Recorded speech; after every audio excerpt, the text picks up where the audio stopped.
Jordan Bardella, bonsoir.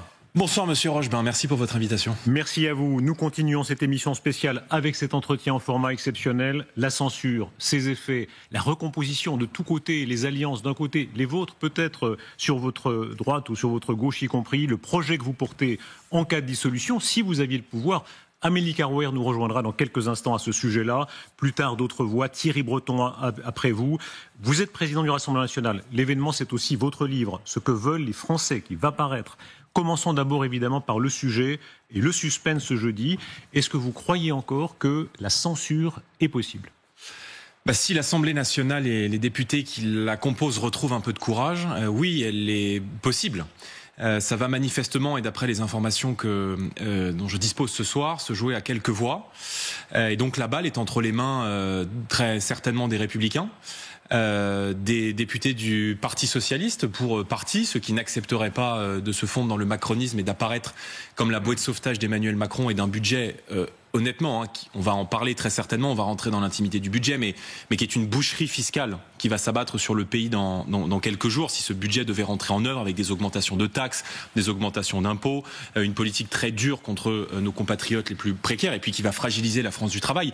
Donc ce budget est un budget dangereux pour le pays. Censurer, c'est évidemment protéger la France d'une augmentation d'impôts.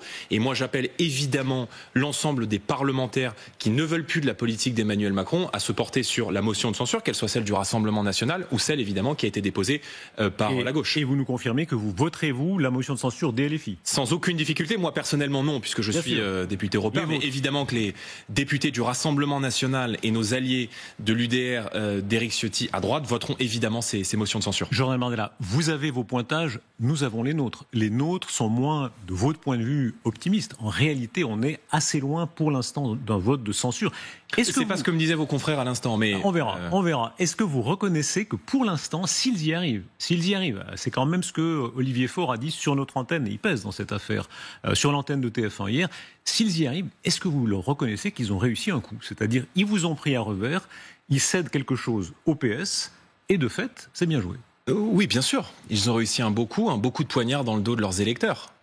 Je ne crois pas que les Français qui ne partagent pas mes idées et qui ont voté pour le nouveau Front populaire dont participait le Parti socialiste ont voté pour le gel des pensions de retraite dans une période où de plus en plus de nos retraités n'arrivent plus à se chauffer, n'arrivent plus à se soigner, n'arrivent plus à se nourrir, n'arrivent plus à payer leurs médicaments parce que le reste à charge est trop important. Donc vous aimeriez encore plus la suspension, l'abrogation. Je veux dire, est-ce que Monsieur Faure et les députés du Parti socialiste peuvent retourner en circonscription et regarder leurs électeurs dans les yeux ? Ils s'apprêtent non seulement à se faire arnaquer, parce que objectivement, la façon dont Monsieur le Cornu, très habile politiquement, et les amis macronistes, dites le mot vous-même, habile, Premier ministre, habile, mais habile parce qu'ils entubent en réalité les députés et par définition les électeurs du Parti socialiste, puisque pour que cette suspension de la retraite, réforme Borne, aille au bout, il faut que les députés du Parti socialiste votent contraints et forcés le projet de loi de finances de la sécurité sociale. Et donc, Monsieur le Président, attendez. Vous venez de dire... Attendez, pour qu'on comprenne bien, qu'ils votent le doublement des franchises médicales, le gel des pensions de retraite et la fiscalisation des indemnités journalières qui sont données aux Français qui sont malades chroniques, qui sont touchés par une affection de longue durée. Mais est-ce qu'il y a plus cynique que cela ? Mais pardon, vous venez de prononcer le mot « ils entubent ». Alors, je ne reprendrai pas votre mot exactement, mais qui entourloupe qui dans l'affaire ? Est-ce que vous avez sous-estimé l'adversaire ? Quand ils envoient Madame Borne en voiture bélier, qui arrive à être en fait plus démagogue que vous, parce que elle vous pointez du doigt en disant vous êtes des démagogues, des populistes, il faut absolument... Elle a fait passer brutalement le 49.3. Et maintenant, elle dit le contraire. Elle a retourné sa veste. Et objectivement, c'est une manœuvre de génie, parce qu'ils arrivent à détacher le Parti socialiste. D'un point de vue de la rigueur économique, intellectuelle, c'est très mauvais. Mais du point de vue de la manœuvre, coups humains. Monsieur Roger, coups humains.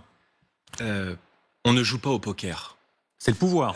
Ce qu'on appelle des bons coups, c'est-à-dire des magouilles politiciennes pour éviter une dissolution de l'Assemblée nationale. Garder le pouvoir. Pour garder le pouvoir. Oui, mais en politique, alors que les Français ont de plus en plus de mal à boucler les fins de mois, qu'ils entendent parler depuis maintenant quelques heures d'augmentation de 20 milliards d'euros de taxes et d'impôts supplémentaires, d'un gel des pensions de retraite, d'un gel du barème de l'impôt sur le revenu, de la diminution des revenus pour les apprentis, d'une politique toujours plus dure à la fois sur la France du travail et sur la France qui a travaillé. On reviendra en détail. Non, mais attendez, ensuite, je vous garantis. Mais Monsieur Rochebin, on parle de la stratégie pour l'instant. Oui, mais moi je ne pouvoir. parle pas de stratégie.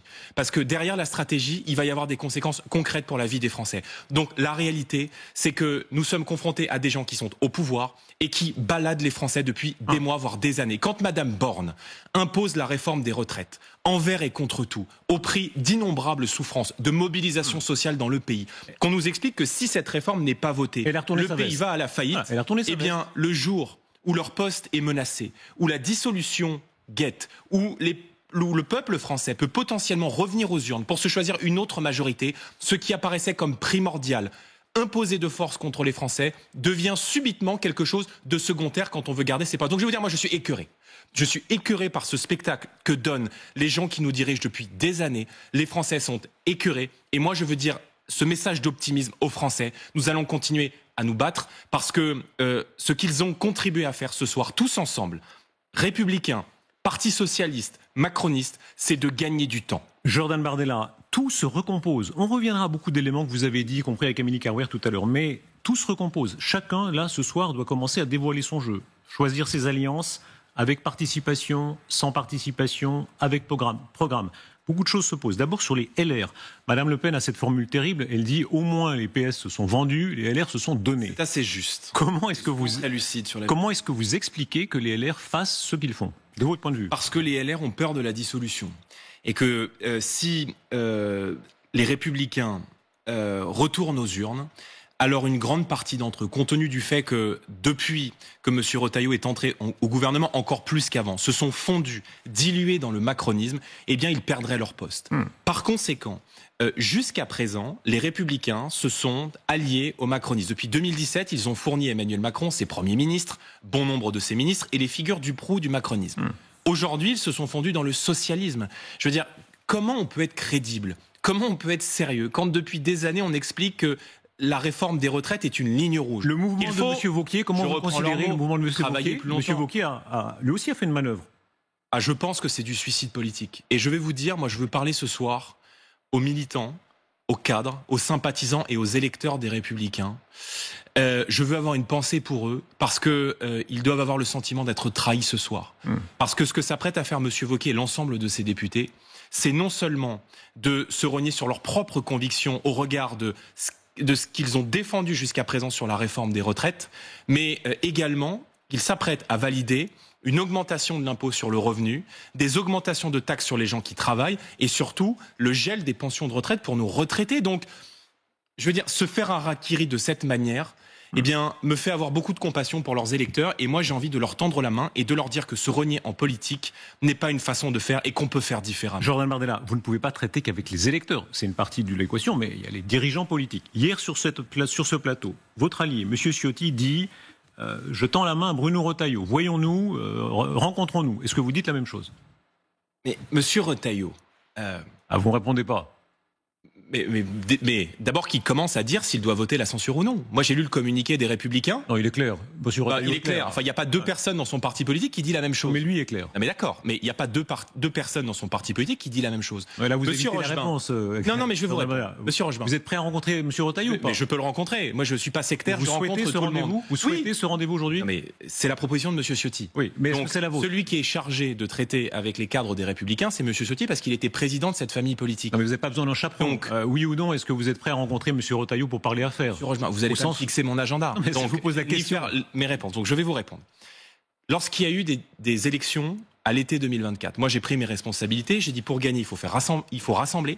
Pour gagner, il faut l'union. Pour gagner, il faut l'alliance. Par conséquent, je me suis tourné vers le président des Républicains de l'époque, M. Ciotti, qui a accepté cette main tendue. On s'est mis d'accord sur un pacte de gouvernement, considérant qu'il fallait briser le piège mitterrandien et que nous avions tous les deux des électorats qui peuvent avoir des sensibilités différentes, mais qui sur la sécurité, la défense du pouvoir d'achat, la lutte contre l'hyperfiscalisme, la défense de la nation, de nos valeurs, de notre identité, partagent l'essentiel. Donc nous avons dit, on fait un bout de chemin ensemble.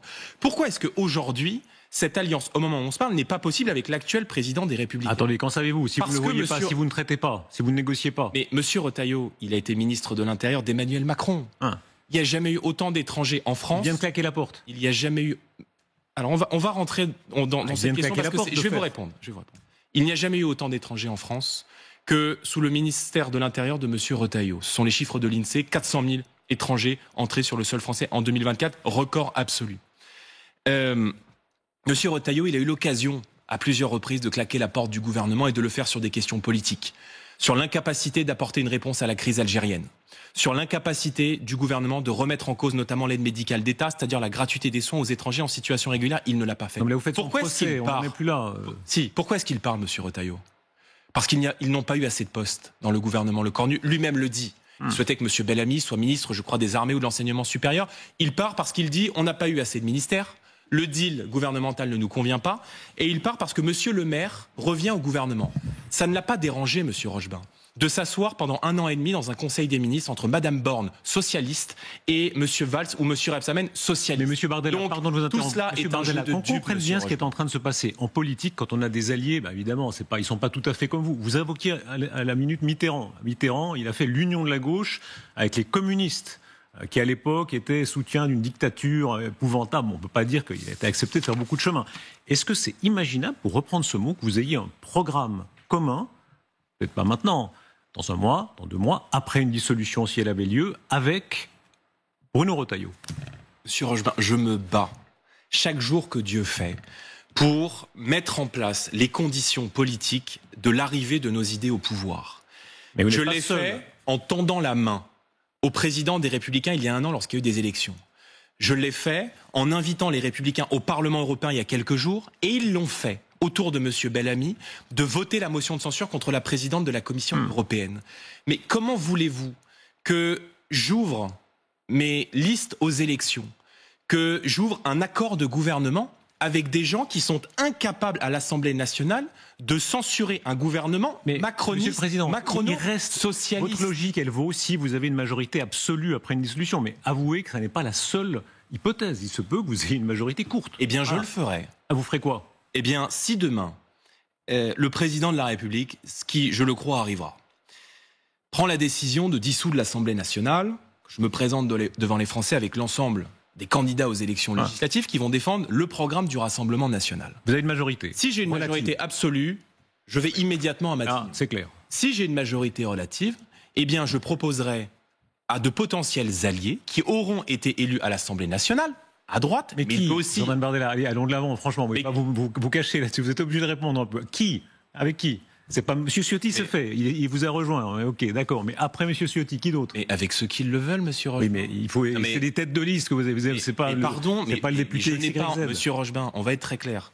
Les cadres aujourd'hui des Républicains sont complètement macronisés. Je n'ai pas envie de gouverner avec Mme Pécresse. Je n'ai pas envie de gouverner avec M.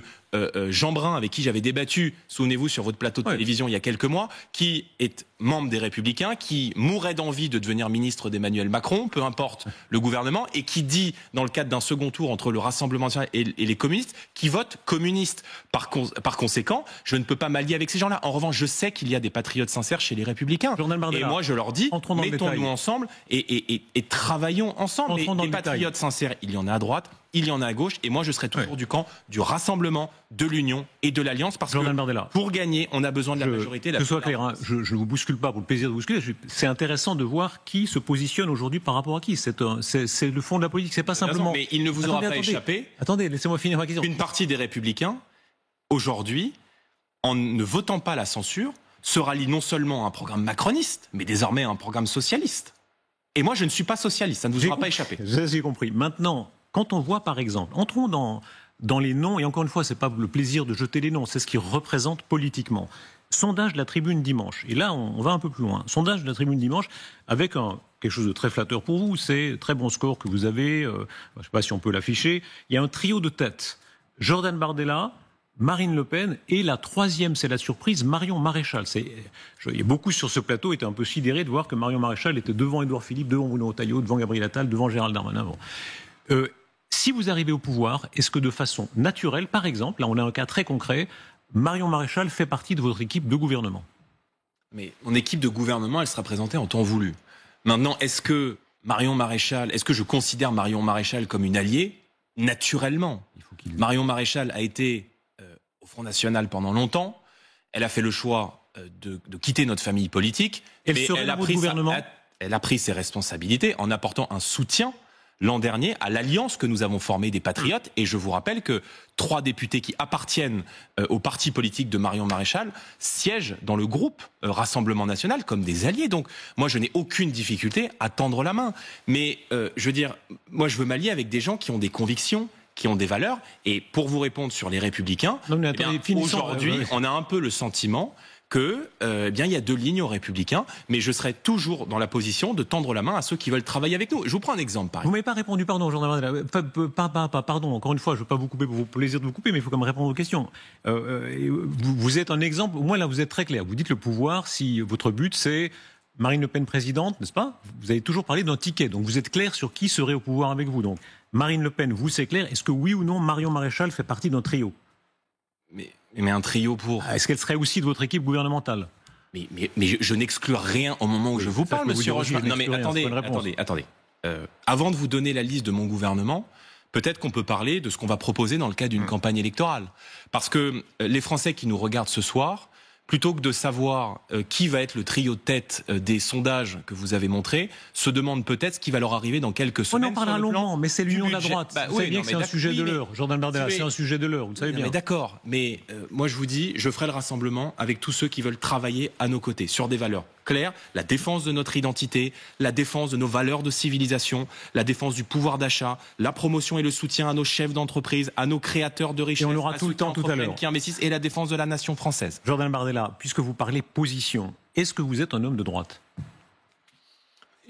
J'inscris un certain nombre de valeurs que je défends et que j'ai au fond du cœur, évidemment dans un écosystème de droite. Enfin, en tout cas, je me sens beaucoup plus proche de ce qui a été pendant très longtemps la droite, et pourquoi de ce qu'est aujourd'hui le Parti Socialiste. Pourquoi vous me faites un détour en disant j'inscris je ne sais quoi, blablabla? Vous êtes de droite ou vous êtes pas de droite? Parce que je pense que les étiquettes enferment les responsables politiques. Et que aujourd'hui, le clivage dans lequel nous sommes nous place au-dessus des partis politiques. Donc, moi, je défends mon pays, je défends l'identité française, je défends la nation, je défends la restauration de l'école, de nos services publics, je défends la protection de notre identité face à l'immigration massive. Et autour de ce projet de redressement national, eh bien, j'ai vocation à parler à des Français de droite, à des Français qui peut-être pendant longtemps ont voté à gauche, à des Français qui ne se reconnaissent plus dans le paysage politique actuel. Et donc, je ne vous ferai pas le plaisir de m'enfermer dans une case parce qu'il faut se dire de droite au motif que ça ferait bien de se dire de droite. Mais j'ai effectivement beaucoup de valeurs qui, pendant très longtemps, ont été défendues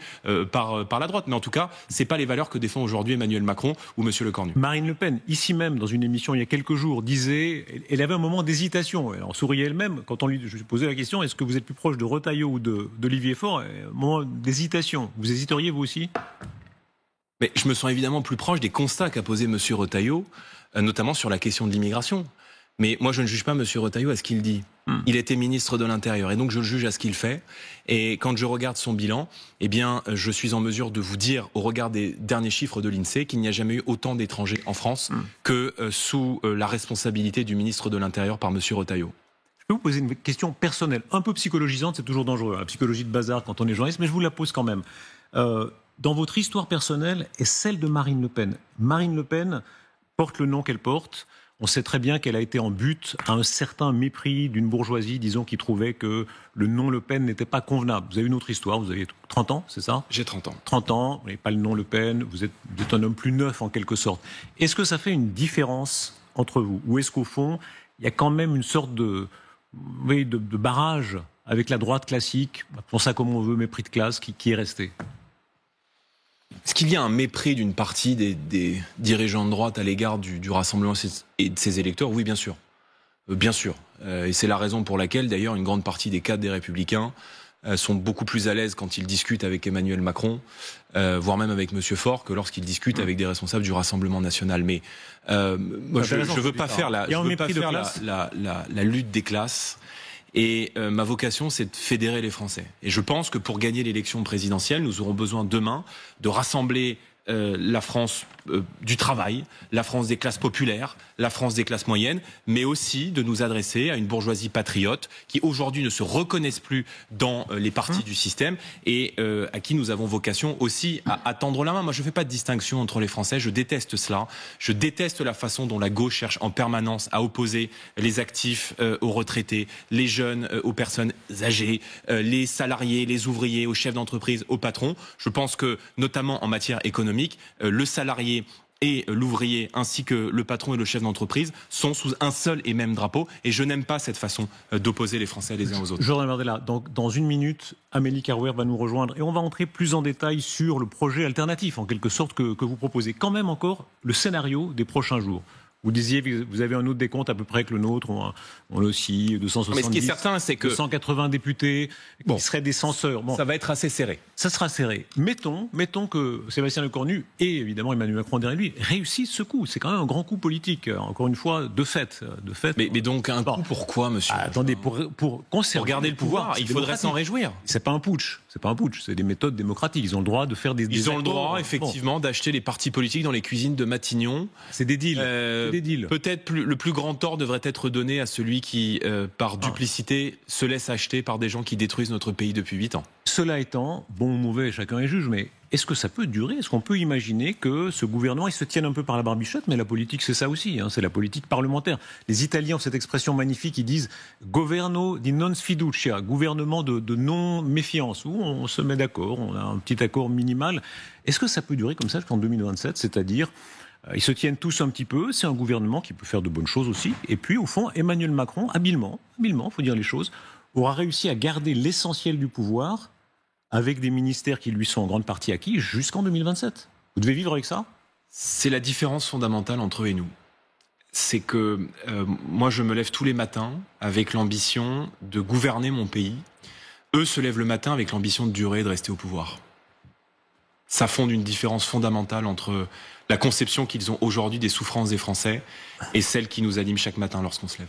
Eh bien, Monsieur le Président Bardella, on va voir pas des différences. Amélie Carouer va nous rejoindre. On va entrer dans le détail de ce projet alternatif. C'est l'autre hypothèse, c'est celle d'une dissolution, d'une victoire relative, majorité relative, avec quels alliés, on en reparlera certainement. Et je passe la parole d'abord à Amélie Carouer. Bonsoir Darius Rochebin, bonsoir Jordan Bardella. Bonsoir madame. Alors, comme vous l'avez peut-être un peu compris avec Darius Rochebin, la question se pose encore de savoir un peu où vous habitez politiquement, visiblement au Rassemblement national. Prenons l'exemple le plus parlant, le plus concret pour les Français ces dernières heures, c'est la suspension de la réforme des retraites. Censure ou pas censure, Jordan Bardella, obtenue par la gauche ou pas, on va y revenir, mais intellectuellement, est-ce que la suspension de la réforme des retraites est une bonne chose, oui ou non, selon vous ? Nous avons toujours été très critiques à l'égard de la réforme des retraites. Évidemment, on en a parlé il y a quelques minutes de la façon dont elle a été imposée au pays. Sans vote à l'Assemblée nationale, il faut le rappeler. Et sur le fond, elle est évidemment très largement... D'abord, elle est inefficace économiquement, puisqu'elle ne résout en rien le déficit des retraites.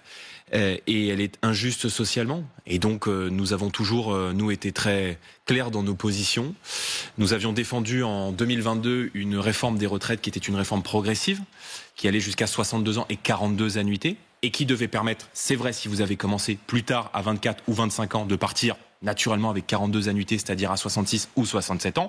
Mais si vous avez commencé à travailler tôt, que vous avez un métier difficile, eh bien de pouvoir partir plus tôt à la retraite. Et nous avions assumé ce choix budgétaire. Oui. Si vous commenciez à travailler avant 20 ans, vous partiez avec 40 annuités. La suspension en tant que telle est-elle une bonne chose ? Mais je ne peux pas vous dire que oui, puisqu'il n'y aura pas de suspension de la réforme des retraites.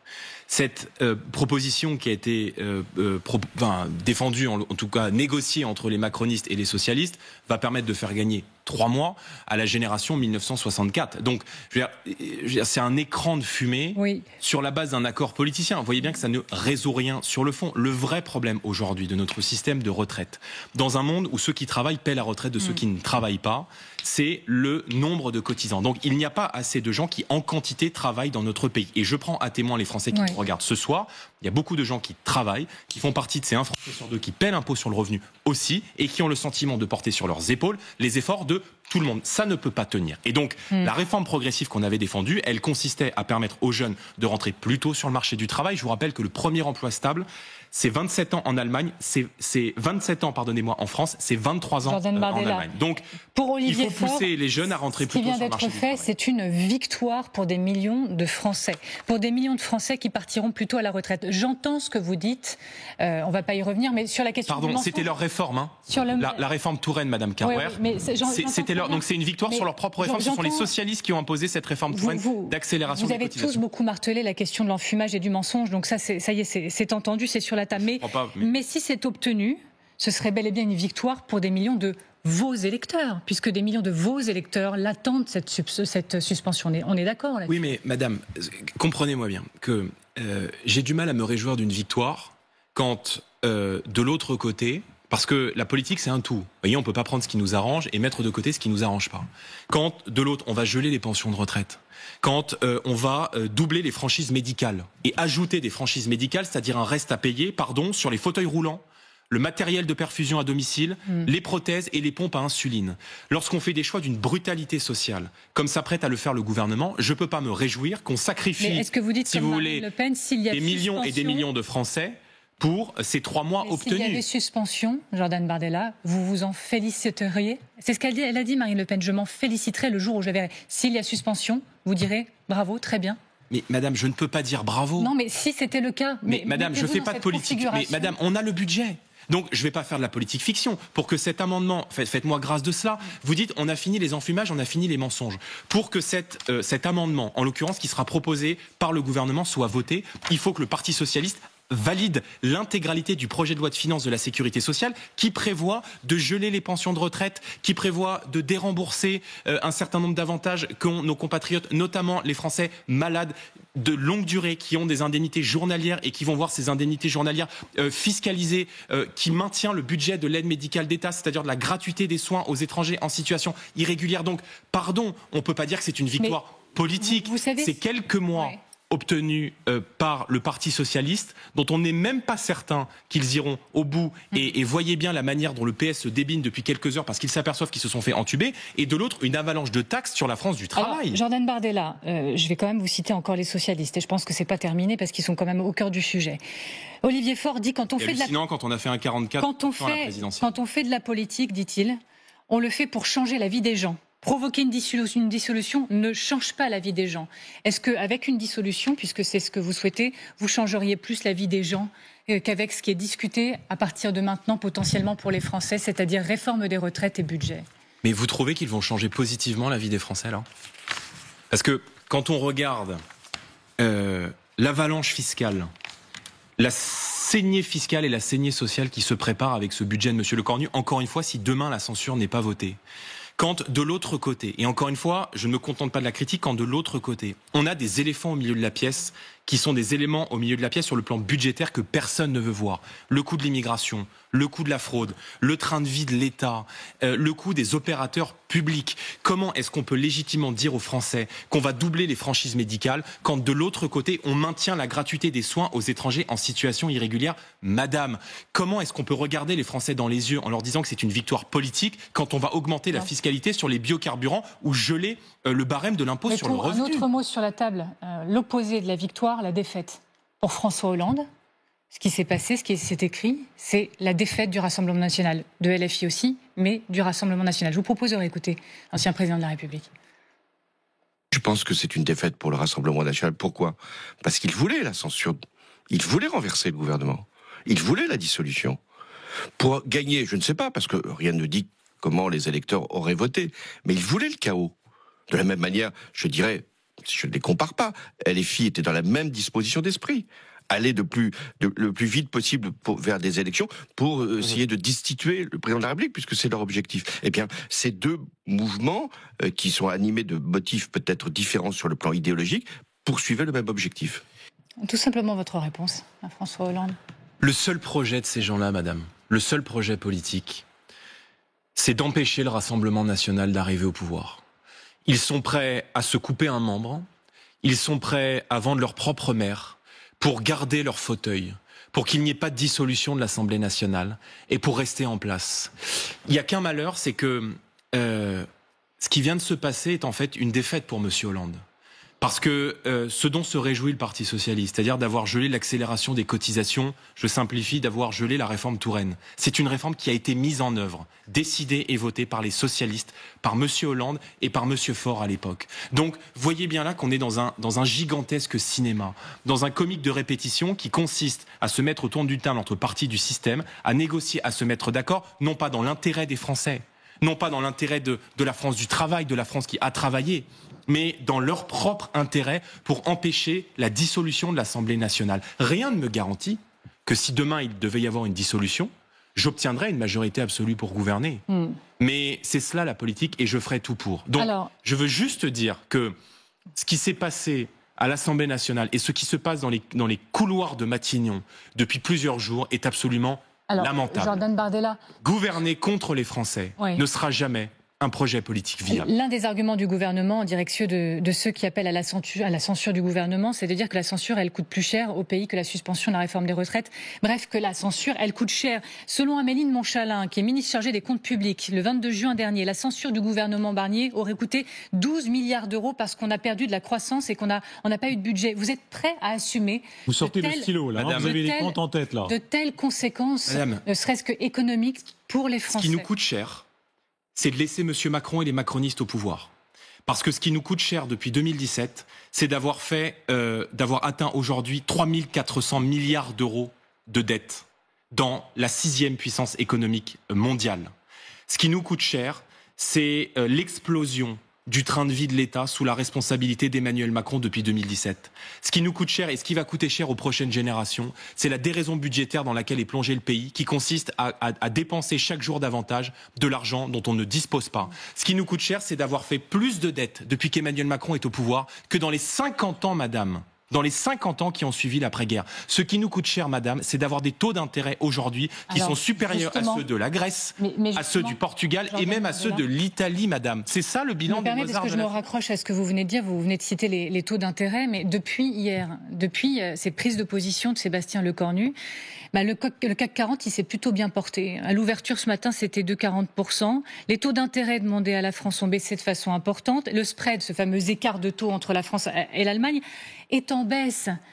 Est-ce que c'est pas la preuve que, en fait, les investisseurs et donc potentiellement l'économie attendait cette forme de respiration? Madame, pardon, mais développer cet argument relève sur le plan économique d'une naïveté confondante.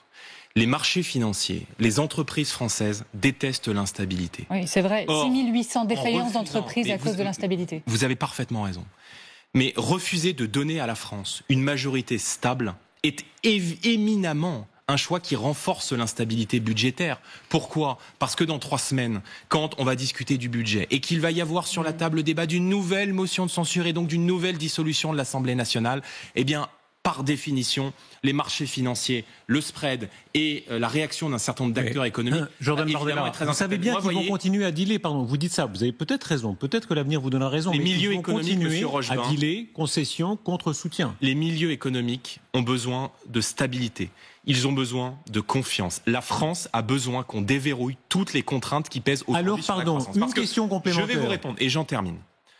On n'affrontera pas le mur de la dette uniquement en allant faire la chasse au gaspillage d'argent public.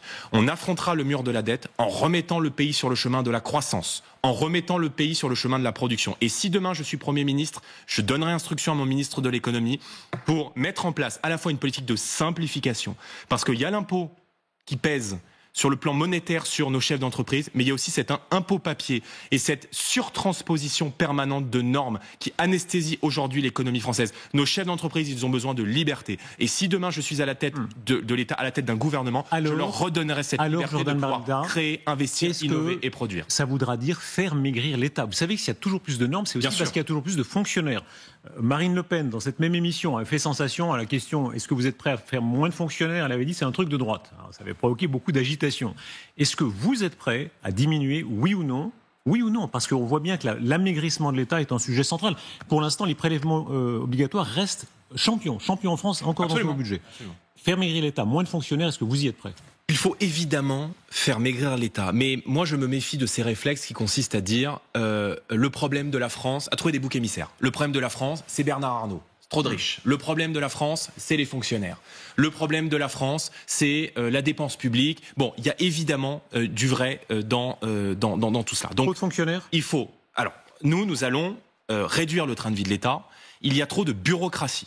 Donc, nous allons commencer par réduire le nombre d'opérateurs publics, réduire le nombre d'agences. Ça veut donc dire que nous allons d'abord, dans un premier temps, couper les dépenses de publicité. On peut citer l'ADEME, on peut parler des agences régionales de santé qui viennent ajouter un échelon dans la gestion de la santé en France. Je pense que la santé devrait être gérée à la fois par le ministre de la Santé et par un préfet délégué à la santé dans les départements. Mais l'État est aujourd'hui obèse. Il faut évidemment alléger la bureaucratie d'État. Il y a trop de fonctionnaires dans les bureaux et pas assez de fonctionnaires sur le terrain. Il y a trop de gens derrière des ordinateurs dans la bureaucratie d'État. Trop de gens qui sont missionnés pour produire des normes qui alourdissent la vie de nos chefs d'entreprise, qui alourdissent la vie du pays, et pas assez de policiers, de soignants, d'enseignants ou de gardiens de prison en première ligne. Donc, nous allons remettre de l'ordre dans la gestion de l'État. Nous allons évidemment diminuer le train de vie de l'État. Et si demain nous avons la possibilité de le faire, dès la première année, nous allons réaliser un plan d'économie. Nous présentons un contre-budget le 23 octobre sous la responsabilité de Jean-Philippe Tanguy.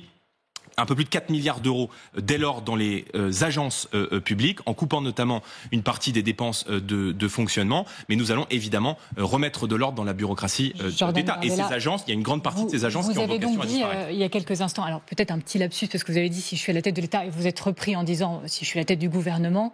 Je pense que certains le souligneront, mais on ne fait pas de l'analyse comme ça. Ceci dit, vous êtes prêts?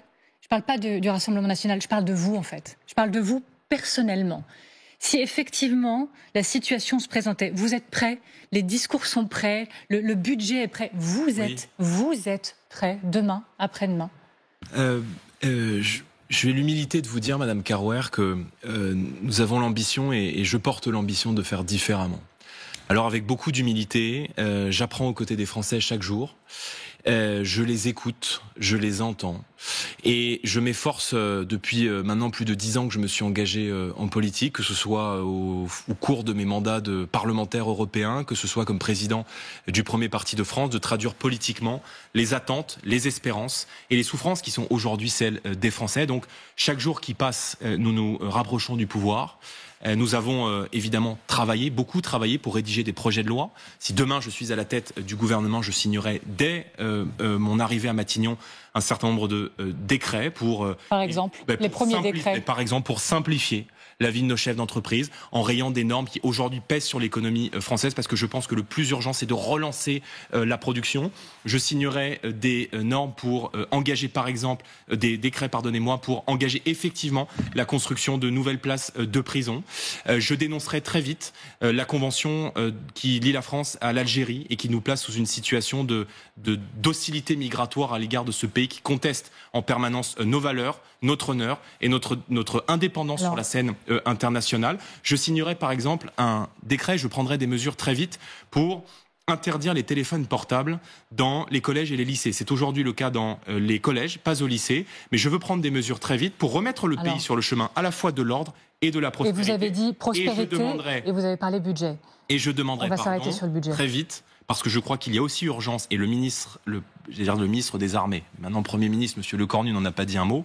Si demain je suis à la tête de Matignon, je demanderai dès les premiers jours de mon action à mon ministre de l'Intérieur d'adresser au préfet une circulaire pour interdire toute régularisation d'étrangers en situation irrégulière sur le sol français. Je voudrais qu'on revienne un instant sur le budget. Vous avez vu, on a écrit en bas de l'écran une boucherie fiscale, c'est ce que vous avez dit. Vous n'êtes pas le seul au sein du Rassemblement national à utiliser cette expression ces dernières heures. Les Français s'en inquiètent. Mais est-ce que vraiment tout est acheté ? Jordan Bardella, est-ce que c'est tout noir ou tout blanc? Quand Sébastien Lecornu dit qu'il refuse que le patrimoine professionnel soit touché par des mesures d'effort fiscal, quand il évoque une baisse de contribution sur la valeur ajoutée des entreprises, est-ce que ça, ce ne sont pas des gestes qui sont de nature à vous convenir? Est-ce qu'il faut tout jeter tout le temps? Alors, il n'y a jamais tout à prendre et il n'y a jamais tout à acheter. Oui. Moi, j'essaie d'avoir de la nuance. Et vous savez, notre groupe à l'Assemblée nationale, le RN, et le groupe, ça a été... souligné il y a quelques semaines par vos confrères du Figaro, et le groupe politique qui, à l'Assemblée nationale, a voté le plus de textes qui ne venaient pas du Rassemblement national. C'est-à-dire que quand quelqu'un, qu'il soit de gauche ou de droite, ou du centre, propose quelque chose qui correspond à ce que je pense et qui correspond à l'intérêt des Français, à la différence de tous les autres, nous ne sommes pas sectaires, nous écoutons, nous respectons et nous votons dans l'intérêt du pays et dans l'intérêt des Français. Donc, vous m'interrogez sur la CVAE. Moi, je porte l'ambition, avec Marine Le Pen et Éric Ciotti, de relancer la croissance. Par conséquent, je crois qu'il faut, s'agissant des impôts de production, un réalignement compétitif de la France sur les partenaires européens. Nous avons aujourd'hui une fiscalité sur la production qui est extrêmement injuste parce qu'elle pèse sur le haut du compte d'exploitation, qui est 2 fois plus importante que la moyenne européenne. Donc, si demain nous sommes à la tête du pays, nous alignerons sur le plan de la production, de la fiscalité de la production, la fiscalité sur nos partenaires européens. Qui dit budget aujourd'hui dit retour de la taxe Zuckman dans le débat. Jordan Bardella, le Parti socialiste veut réintroduire cette taxe par amendement et c'est Olivier Faure qui l'annonce. Ça promet. Et cette taxe, elle a été jugée inefficace et dangereuse par Marine Le Pen il y a encore quelques jours. Mais elle est populaire dans l'opinion, elle est populaire dans votre opinion, Jordan Bardella. Selon l'IFOP, 75% de ses électeurs, de vos électeurs, 3 sur 4 veulent faire payer les ultra-riches. Est-ce que vous n'êtes pas un peu tiraillé entre votre volonté de parler à la base populaire et votre volonté de parler au milieu d'affaires, au MEDEF, etc. Madame, il y a un Français sur 2, d'après un sondage de l'IFOP, qui est à 10 € près quand il fait ses courses. Donc, si vous allez voir les Français, en leur disant, faut-il que les grands patrons français, les grandes fortunes françaises, payent de l'impôt, plus d'impôts, évidemment que tout le monde, et peut-être certains ici à cette table, vous diront oui. Mais attention à ne pas apporter une mauvaise réponse à une vraie inquiétude et à un vrai sujet qui est soulevé par beaucoup de Français, qui est la répartition de la fiscalité dans notre pays, et dans un pays qui, ça a été rappelé tout à l'heure par M. Rochebin, est parmi les pays qui prélèvent le plus dans l'OCDE. Donc, moi, je suis opposé à cette taxe Zuckman parce que je considère que c'est une folie socialiste qui consiste à taxer des projections économiques. Quand on intègre dans un tel dispositif fiscal des projections économiques qui vont toucher des entreprises qui ne sont même pas encore rentables. On a pris l'exemple de Mistral, d'entreprises de start-up de la tech, de licornes françaises qui font des levées de fonds, qui peuvent présenter des sommes qui paraissent a priori énormes pour beaucoup de Français, mais au moment où la taxe va s'abattre sur le chef d'entreprise, sur l'entreprise en soi, sur l'organisation en soi, eh bien cette entreprise ne ramène pas encore d'argent. Donc ça, on vient, si vous voulez, à taxer des entreprises qui travaillent en France, qui font de la levée de fonds et qui, s'agissant par exemple de licornes liées à l'intelligence artificielle, défendent aussi la souveraineté numérique de la France. Donc nous, on a mis en place dans notre projet, et c'est une proposition que nous formulons, qui a vocation à ramener 3 milliards d'euros chaque année dans les caisses de l'État, un impôt sur la fortune immobilière. Un impôt sur la fortune financière, qui consiste non seulement supprimer l'impôt sur la fortune immobilière, à supprimer l'impôt sur la fortune immobilière, c'est-à-dire à détaxer de ce marteau fiscal la résidence principale ou la résidence unique. La résidence unique, c'est par exemple si vous avez un pied-à-terre à Paris, mais que vous rentrez tous les week-ends, je sais pas, en Bourgogne, à 2 heures d'ici, dans ce qu'on pourrait donc considérer comme votre résidence unique, et à ne taxer que sur les anciennes assiette de l'ISF, c'est-à-dire au-dessus d'1,3 million, la fortune financière. Alors, mais je sors de ça. Très important. Très important. Est-ce que au total, vous êtes prêt à prendre l'engagement de diminuer les impôts? C'est risqué pour quelqu'un qui est candidat au pouvoir. La plupart, Emmanuel Macron l'a fait à un moment donné, rares sont ceux qui ont tenu leur promesse. On est le 15 octobre, 21h27. Si vous faites la promesse, ça vous engage.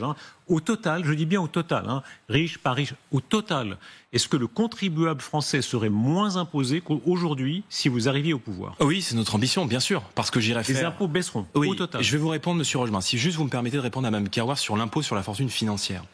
Et je vous réponds, promis, je n'esquive pas la question.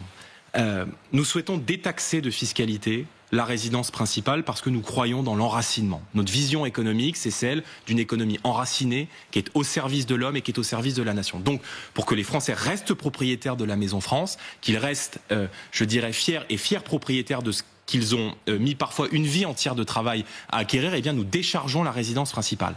Deuxièmement, dans notre impôt sur la fortune financière, il n'y a pas les biens professionnels, parce que nous n'envisageons pas de taxer le Made in France, et nous excluons les investissements jusqu'à 75% qui sont faits dans les TPE-PME et dans les ETI française. Ça, c'est pour l'impôt sur la fortune financière. Ça rapporte 3 milliards d'euros par an et ça va nous permettre précisément, et je fais la transition, monsieur Rochebin, de financer, pardon, vous me posez beaucoup de questions en même temps, de financer la baisse de l'impôt sur le revenu et notamment de financer une part fiscale pleine dès le deuxième enfant, parce que notre objectif, c'est non seulement d'alléger la fiscalité, parce qu'il y a trop d'impôts en France, mais c'est surtout d'encourager la natalité. Donc il y aura évidemment des baisses d'impôts, mais encore faut-il qu'on fasse de la chasse au gaspillage d'argent public.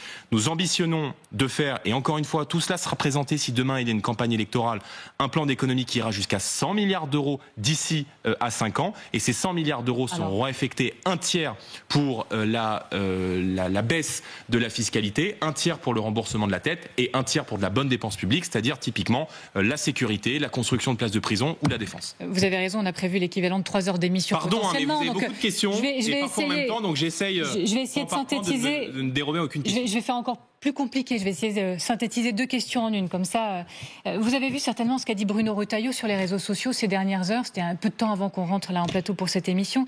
Il dit Emmanuel Macron installe donc un paysage politique aux couleurs de la gauche, mais aussi du RN, qui n'a pas voté la réforme des retraites et s'est abstenu sur la taxe Zuckman. Question 1, que répondez-vous à Bruno Retailleau? Question 2, effectivement, vos députés se sont abstenus en février lorsque l'Assemblée a adopté une proposition de loi instaurant ce mécanisme. Que ferez-vous la prochaine fois? Bruno Retailleau et l'abstention. Monsieur Retailleau, il fait du bruit.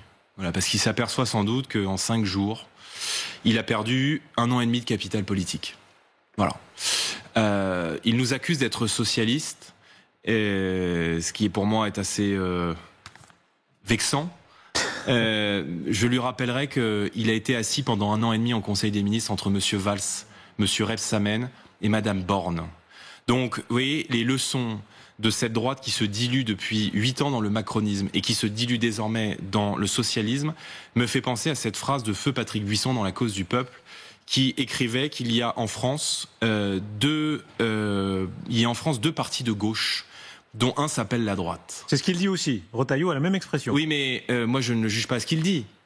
Je le juge à ce qu'il fait. Et s'il considère que revenir sur la réforme des retraites est une ligne rouge, alors pourquoi ne vote-t-il pas la censure? Vous êtes mal parti pour l'Alliance de droite. Hein. Vous passez votre temps à taper sur Bruno Retailleau. Mais parce que je ne me... Si vous voulez, moi je suis pas dans la... Je regarde pas la vitrine. Je regarde ce qu'il y a au fond de la boutique. Et donc, c'est pas parce qu'on se dit de droite qu'on défend une politique de droite. Quand Monsieur Barnier, donc tout le monde nous a dit, Monsieur Barnier il est de droite, il faut s'allier avec Monsieur Barnier parce que c'est le retour de la droite au pouvoir. Quand on propose un budget à 40 milliards d'euros de prélèvements obligatoires supplémentaires, alors on ne peut pas se dire de droite. Vous prenez des risques. Hein. Vous faites comme si vous étiez sûr de gagner seul. Or, vous l'avez dit vous-même, la possibilité est grande que vous ayez une majorité relative. Monsieur Rochebin, pardon, j'ai été le premier à vous dire... Sur vos concurrents, sur vos concurrents, vous tapez à bras raccourcis. Mais non, je tape sur les gens qui ont été au pouvoir et qui ont un bilan. Pourquoi? Parce qu'ils font du mal à mon pays. Et que précisément, je me bats contre les politiques néfastes qui sont menées dans mon pays. Mais vous m'avez interrogé, pardon, tout à l'heure. Ne me dites pas tout et le contraire de tout. Vous m'avez interrogé tout à l'heure sur ce que je ferai en cas de majorité relative. Oui. J'ai été le premier à vous dire que j'irai chercher des alliés autour de moi et que je m'adresserai aux patriotes de droite qui seraient élus à l'Assemblée nationale en leur proposant de travailler avec moi. Question très technique, mais elle est très importante. Si vous avez une majorité relative, et vous dites vous-même, vous dites c'est possible, vous ne faites pas le hableur, là, vous ne dites pas que vous êtes sûr d'avoir une majorité absolue, Emmanuel Macron vous nomme. Est-ce que vous y allez? C'est-à-dire avant même, on voit que c'est compliqué au Parlement d'avoir une majorité ensuite, mais est-ce que vous commencez par y aller ou vous voulez vraiment la dernière fois c'était non, coalition? C'était non Matignon en cas de majorité relative. Alors pardon, je vais vous faire... Il y a les gens qui se contredisent et il y a les gens qui se répètent. Moi, je fais partie de ceux qui se répètent, donc je vais vous dire exactement ce que je vous ai dit lors des élections législatives l'an dernier. J'irai à Matignon si j'ai l'assurance d'avoir une majorité sur laquelle m'asseoir pour conduire la politique de redressement sur laquelle mes députés auront été élus. Donc, je ne vais pas vendre du vent et dire aux Français que je veux aller à Matignon juste pour inscrire Premier ministre sur ma carte de visite et être renversé en 24 heures. Donc, je vais à Matignon si j'ai une majorité absolue.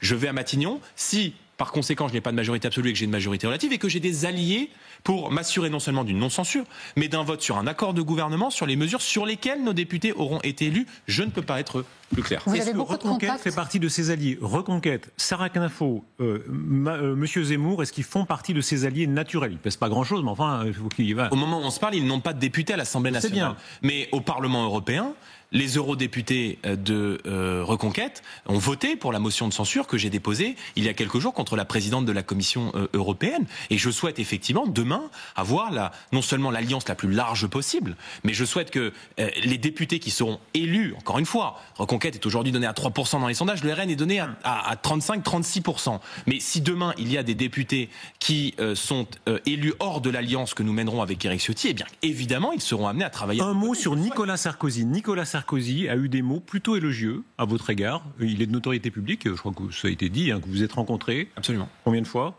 Une fois. Une seule fois. Est-ce qu'il, puisqu'on parle bien de recomposition du paysage politique, aujourd'hui, on vous a prêté parfois, on disait, vous êtes un peu chiracien, vous vouliez paraître comme chiracien, parfois sarkozyste. Est-ce qu'il est un aspirateur? Je veux paraître moi-même, ce qui... C'est très bien. C'est déjà une bonne, une ambition chose. Humble. S'il y a besoin de quelqu'un qui inspire une forme de rapprochement des droites, on sent bien qu'il est dans cette veine-là, est-ce qu'il peut être celui-là? Monsieur Rochebin, la droite au pouvoir a déçu. Sarkozy. Mais, pardon, Nicolas Sarkozy en 2007, il a fait cette jonction entre un électorat plus populaire, entre la France du travail et une forme de bourgeoisie patriote. Je pense que cette alliance, qui est une alliance de tous les Français patriotes, me semble aujourd'hui nécessaire si l'on veut gagner demain l'élection présidentielle. C'est pour ça que je vous dis que je ne m'adresse pas à la droite, je ne m'adresse pas à la gauche, et je ne mime pas le général de Gaulle en disant cela, mais je sais qu'il y a des Français qui pendant très longtemps ont eu le cœur à gauche, qui pendant très longtemps ont eu le cœur à droite, qui ne se retrouvent plus aujourd'hui et qui ont le cœur qui saigne en regardant l'état de la France. Et moi je veux leur dire, on n'est peut-être pas d'accord sur tout, on a tous au fond du cœur des sensibilités différentes, mais notre amour du pays et l'état de la France aujourd'hui nous impose de travailler ensemble. Et je vais vous dire,